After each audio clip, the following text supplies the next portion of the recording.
Lep dan vsem. Danes so moji predgovorniki opozorili na vsak dan, kakršnega doživljamo danes, z vseh področij, družbenem, socialnem, zdravstvenem, šolskem, socialnem, povsod. Ampak to ni naš vsak dan.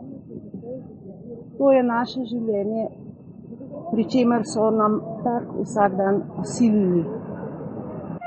Spraševala sem se, ali gre za to, da so vse zagotovljene pravice še zgolj iluzija in črka na papirju. Veste, ne drži. Niso iluzija.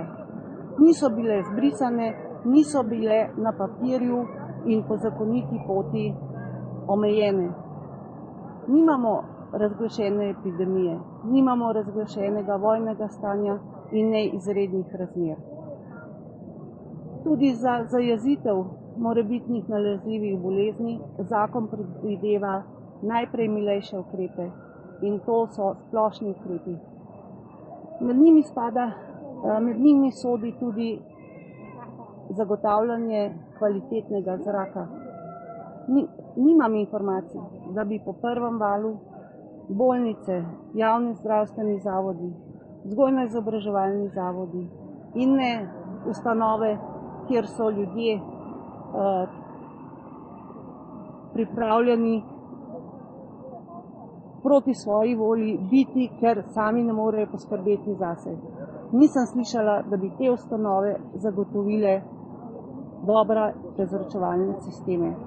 Ne, najprej odločevalci posežejo po strožjih ukrepih in sicer celo ukrepih, ki so v zakonu navedeni zgolj kot drugi ukrepi. Te drugi ukrepi, kakršne doživljamo vsakodnevno, pa po mojem pravnem vedenju nimajo zakonske osnove. Slišali smo, da vlada sprejema te ukrepe na podlagi mnenja strokovne skupine. Zadnji odlok, ki je bil sprejet, izrecno piše, da je v uvodu sprejet na podlagi tudi mnenja strokovne skupine. Takoj zatem pa slišimo predstavnico le-te, da skupina ni predlagala takih ukrepov. Torej je očitno, da gre za politični in ne strokovno utemeljeni ukrep. Zato pravim, niso pravice nam odvzete. Odvzete so nam, vkolikor si to pustimo in vkolikor se prepustimo vsiljenemu nam vsakdanu. Zato še enkrat pravim, treba je ozaveščati ljudi o njihovih pravicah, ki jim niso bile odvzete po zakonski poti.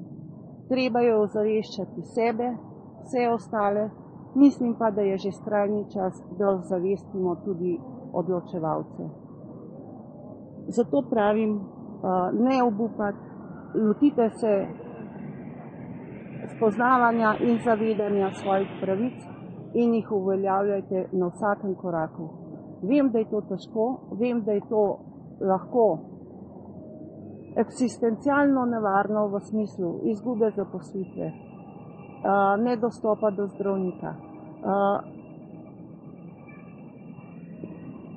otroka se potem izločuje, ampak brez ozaveščanja in brez uveljavljanja teh pravic ne moremo reči, nimamo pravic, uveljavljajmo jih.